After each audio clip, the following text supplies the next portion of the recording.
नमस्कार दोस्तों, मैं रिचा आप सभी का स्वागत करती हूँ मेरे चैनल पे जिसका नाम है टारगेट स्टडी पॉइंट। तो आज का जो हमारा टॉपिक है वो है पास्ट कंटिन्यूअस टेंस। लेकिन इसे शुरू करने से पहले अगर आपने अभी तक चैनल को सब्सक्राइब नहीं किया है तो सब्सक्राइब कर लीजिए और पास में ही आपको एक बेल आइकन भी नजर आ रहा होगा, उसे भी प्रेस कर लीजिए, जिससे कि हमारे चैनल से रिलेटेड आगे की जो भी जानकारियां होंगी वो सभी आपको मिलती रहेंगी। अब हम शुरुआत करते हैं पास्ट कंटिन्यूअस टेंस की डेफिनेशन के साथ। तो आइए जानते हैं कि पास्ट कंटिन्यूअस टेंस क्या होता है।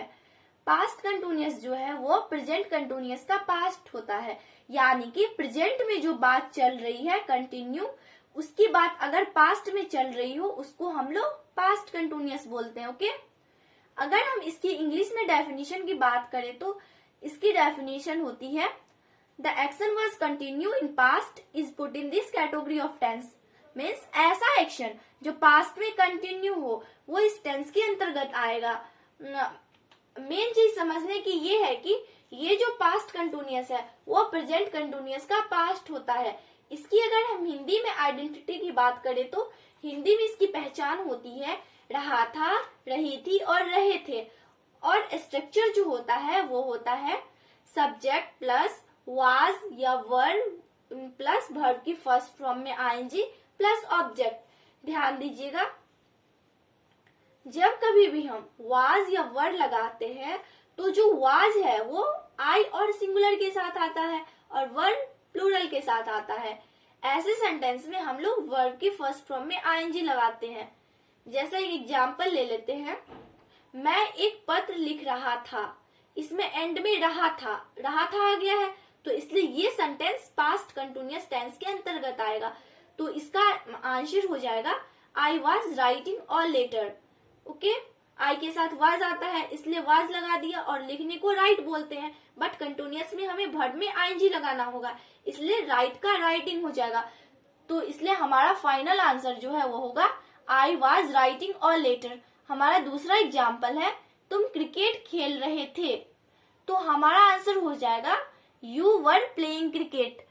इसमें हमने यू के साथ वर्ड लगाया है क्योंकि यू एक प्लूरल है, इसलिए हम लोगों ने वर्ड लगा दिया। ओके, अगर मैं निगेटिव की बात करूं तो निगेटिव सेंटेंस वो होता है जिसमें कि नहीं आ जाता है, तो इसमें वाज या वर्ड के बाद नोट लगा देते। ओके, तो इसका जो स्ट्रक्चर होगा वो होगा सब्जेक्ट प्लस वाज नोट या वर्ड नोट प्लस वर्ब की फर्स्ट फॉर्म में आईएनजी प्लस ऑब्जेक्ट।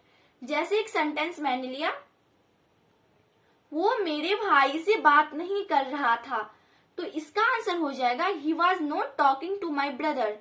वह को ही बोलते हैं और ही के साथ वाज आएगा क्योंकि ही एक सिंगुलर है। ओके, नेक्स्ट एग्जाम्पल है तुम उधर नहीं जा रहे थे। इस सेंटेंस में भी हमने देखा कि नहीं आ रहा है, तो इसका मतलब ये भी एक निगेटिव सेंटेंस है, तो इसका आंसर हो जाएगा you were not going there. You एक प्लूरल है और प्लूरल सब्जेक्ट के साथ वर्ड का यूज होता है, तो हमारा आंसर होगा you were not going there. Okay, इसी तरह से हम निगेटिव सेंटेंस बना लेते हैं। अगर हम बात करें इंटेरोगेटिव की, तो इंटेरोगेटिव का मतलब ऐसा सेंटेंस जिसमें कि क्या सबसे पहले आ जाता है। ओके, इंटेरोगेटिव में क्या सबसे पहले आ जाता है और क्वेश्चन मार्क्स भी सबसे एंड में लग जाता है। तो इसका स्ट्रक्चर क्या होता है?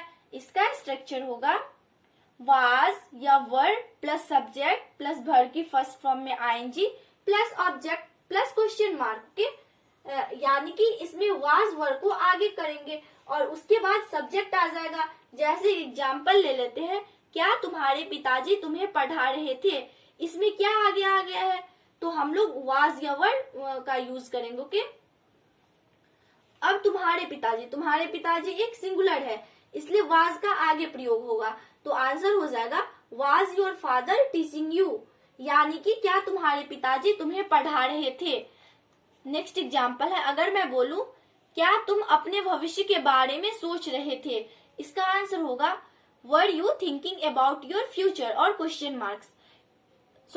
मार्क, यानी कि इसमें भी यू आ गया और यू के साथ वर्ड आएगा क्योंकि यू एक प्लूरल है। ओके, अगर आप डबल इंटेरोगेटिव की बात करें तो डबल इंटेरोगेटिव का मतलब होता है कि बीच में कोई सा भी क्वेश्चन वर्ड आ जाए, जैसे मैंने बोला तुम कौन से मैदान में खेल रहे हो, इसमें अगर हम ध्यान से देखें तो कौन से आ गया है बीच में, तो कौन से को इंग्लिश में विच बोलते हैं, और विच हमेशा किसी प्रीपोजिशन और नॉन को लेके चलता है।